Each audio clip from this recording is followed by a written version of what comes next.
to number 4, that even when somebody says words of Torah or words of wisdom, if one is able to say it in a more abbreviated way rather than more lengthy, it's the right thing to do.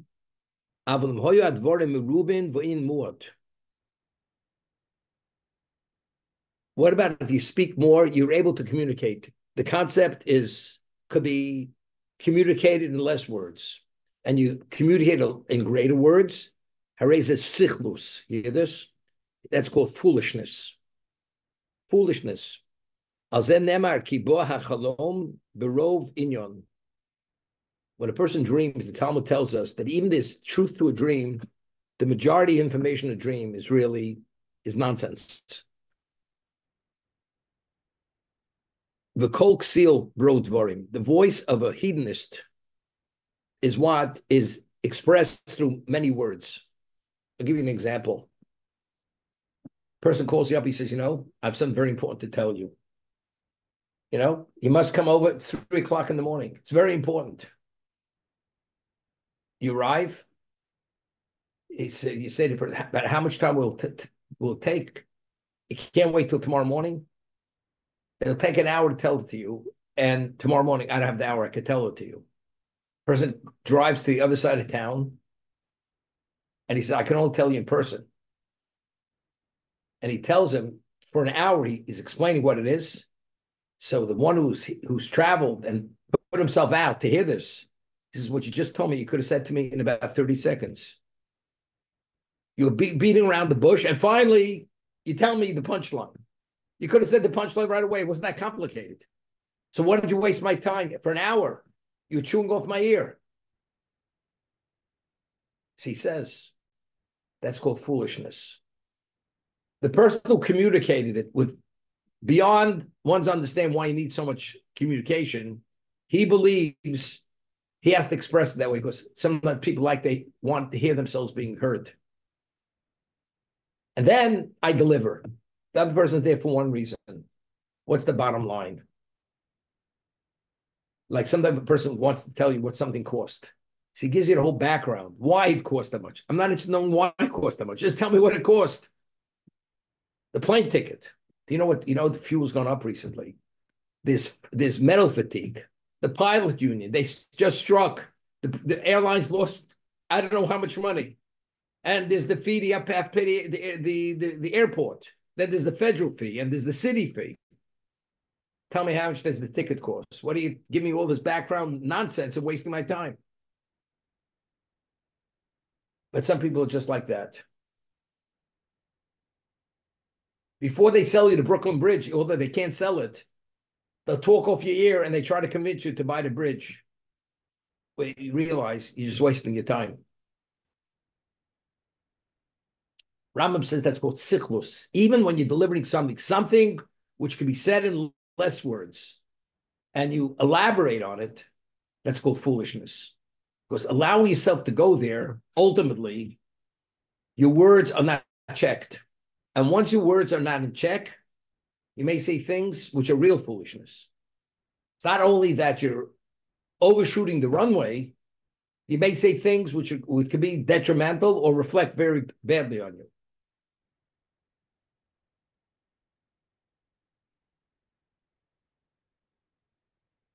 Would fail. Expression, it takes 3 hours to prepare for 5 minutes. But you could speak for 3 hours without any preparation. Sometimes you have to distill down what do you want to say. But a person that has a vague idea within this morass of expression, somehow will find the needle in the haystack. That's the way it works. But a person has clarity, and you have a certain type of mind, and you're trained, you're very succinct, you get to the point, express it, and it's black and white. There's no vagueness, there's no grayness. It was communicated exactly as it's meant to be communicated. You have all these scholars, whether it's to interpret the Constitution. as much as the founding fathers were brilliant people, they were lawyers, they were intellectuals, but still, there's certain things in the Constitution which is open for debate. Did he mean this? Did he mean that? What's the application? Not so simple. But factually, the person is trained with that mind, and he's able to distill it down to the core of what you want to say.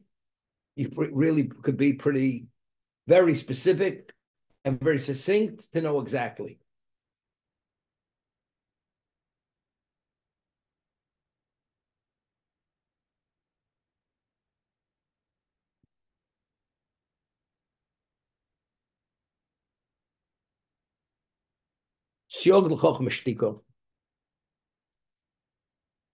Offense for wisdom is silence.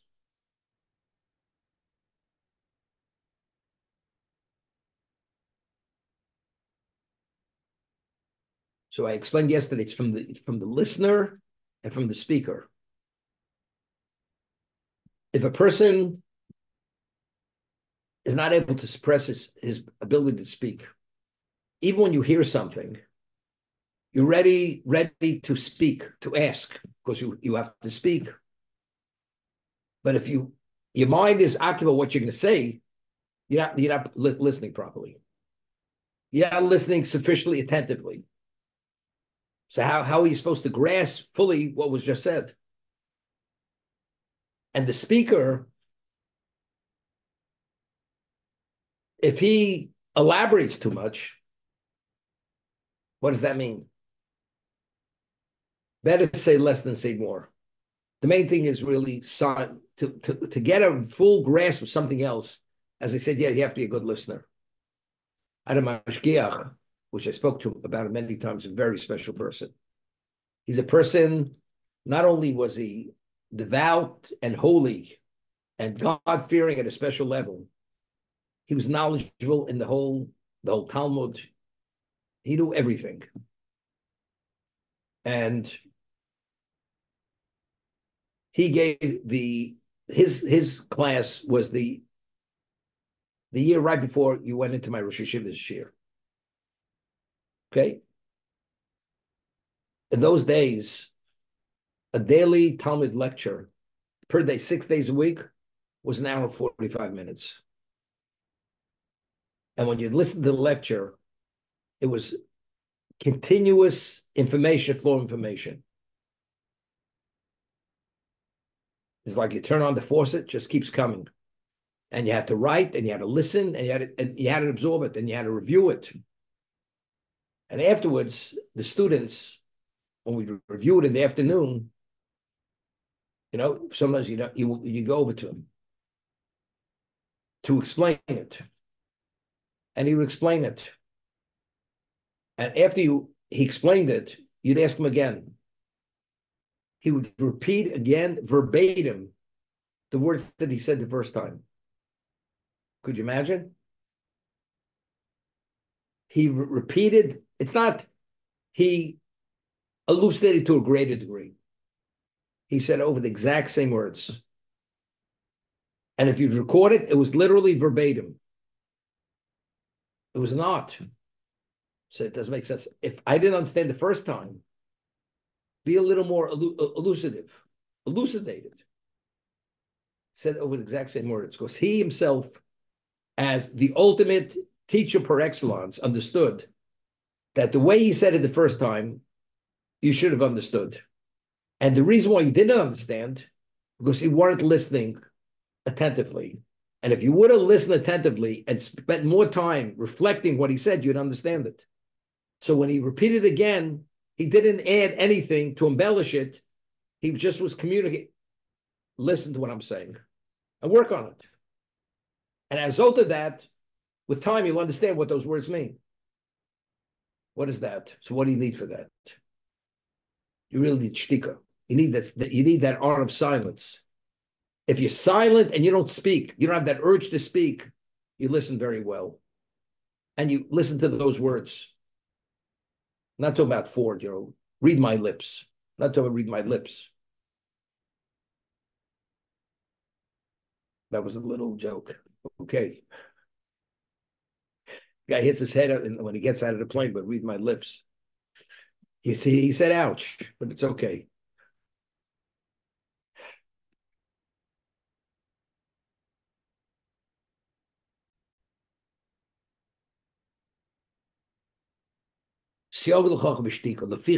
Therefore, lo yimayer lehoshiv lo yarbel ledaber. You should not quickly respond when you hear something before you ask the question, before you want to add. Think, remain silent, meaning let it percolate, reflect. And even when you do respond, be very specific in what you're responding to. Lo yarbel, don't speak too much. You know, sometimes a person asks a question. You say to the person, could you explain what you're asking? Well, something's bothering me. It's something, you know, either say what you mean or don't speak up. When a person speaks too much, he's not zooming in exactly on the problem. Because if you see the problem, if I stick you with a pin, what do? You say, ouch, or at most, it hurts. You start giving expressions, you know, because when you stick me, it sends messages to the brain, and I have nerve endings, and this and that, and I'm a young man, so therefore, you know, my limbs haven't atrophied yet. You got to give me such an explanation. You say, ouch, that's the end of the story. Even when you do respond. First, he says, don't respond quickly. Reflect, because maybe there's no basis even to respond, to ask the question. That's reflection. And even when you do, keep it very specific. The Yilamed letalmidim b'shuva v'nachas below tzokah. When you teach students, it should be in a very tranquil, gentle voice. Below tzokah, don't scream. Ubelo arichas lashon, do things. You shouldn't scream, meaning it should be pleasant listening. It shouldn't grate on their ears. And also, below arichas lashon, it should be abbreviated. If you could say it shorter, don't say it longer. King Solomon says, the words of the wise, with pleasantness they are heard.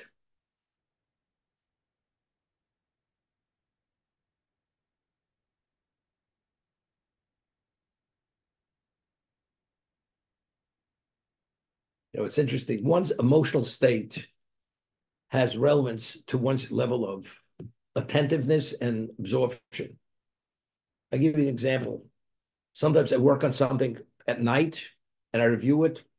I realize I have to wait tomorrow morning to look at it again. Too tired. In the morning, when I'm more rested, in literally one glance, I understand what it is. But at night, somehow I'm just going to get to first base. Couldn't figure it out. Because the body, when it's relaxed, when it has capacity, it's easy to focus. In a state when you feel tranquil and it's pleasant, then you have a greater ability to grasp, to understand. The one who's committing faith, he's screaming, you know, and at a level where you feel you're put upon, you don't absorb so easily. A wise man, when he speaks with gentleness, with a calmness.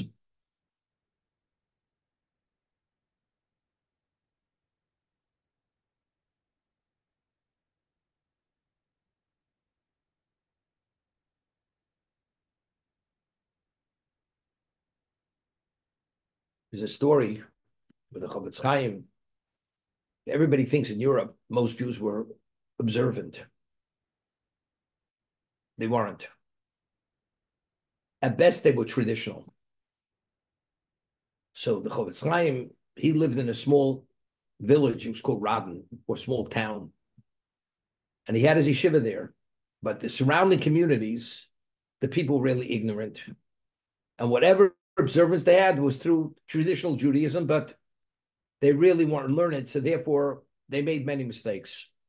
So every Shabbos, he would have one of his students travel to one of these small communities.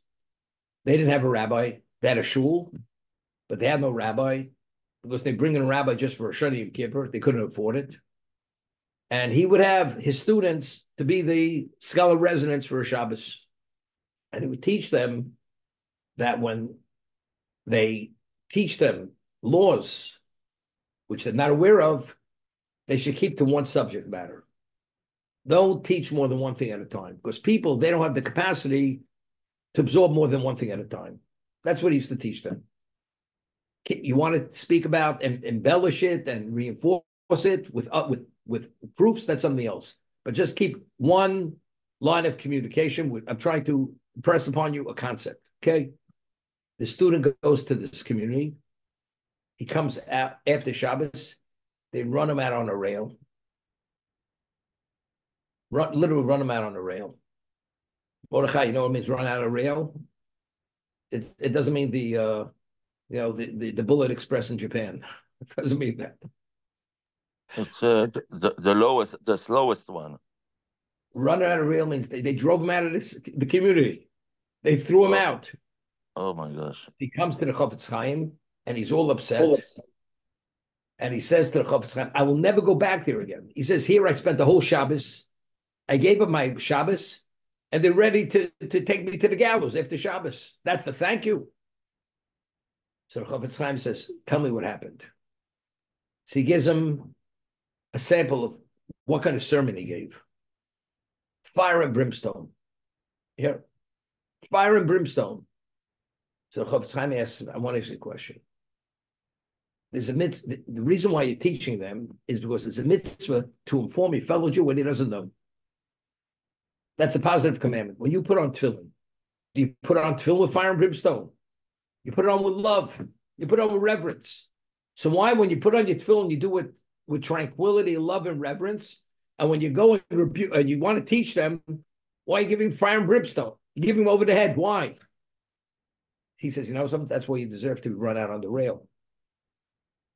If you were to communicate them with gentleness and you're concerned about them, and they are the beneficiaries and this and that, they would ask you to come back and to teach them more. But if you're going with fire and brimstone, they're driving you out with fire and brimstone. That's what the Chofetz Chaim said. Tza'oka, teach gently, nice. It's a pleasure to listen. Screaming, you want to press upon me. Certain concepts, people are not receptive to this. And that's what King Solomon says. The wise of the wise are received, are spoken with nachas, gently, softly, with tranquility. That's what it's communicated. There's no heavy-handedness. Screaming, it's already heavy-handed. I always say, you have a shul, and people, they speak when they shouldn't speak during the service. And the person who speaks, well, even knows better. He shouldn't speak. One of his peers come over with him and says, you know, you shouldn't be speaking during the repetition of the Amidah. You shouldn't be speaking during the reading of the Torah. Right away, there's a reaction. Who are you to tell me? Since when are you holier than thou? Person reacts badly to it. In the shul, there's a person that's tzaddik, has a meekness, has a gentleness. He comes over to the person, very gently says, he just like motions, puts his hand on his lips. He says, no, it's not the right thing to speak. It's a mitzvah to remain silent. Person says, oh, I appreciate what you told me. Thank you for coming over to me. The first guy, he's ready to knock him out. The other person, he's thanking him endlessly. I thank you for, why? The first person who came over, you're telling me because you want to tell me. It's not for me, it's for you to tell me. When the tzaddik comes over with me, you're telling me for me, not because you want to tell me. And that's the difference. When you tell a person for himself, he's appreciative. When you want to somehow lord over him by telling him, something, people don't take that well.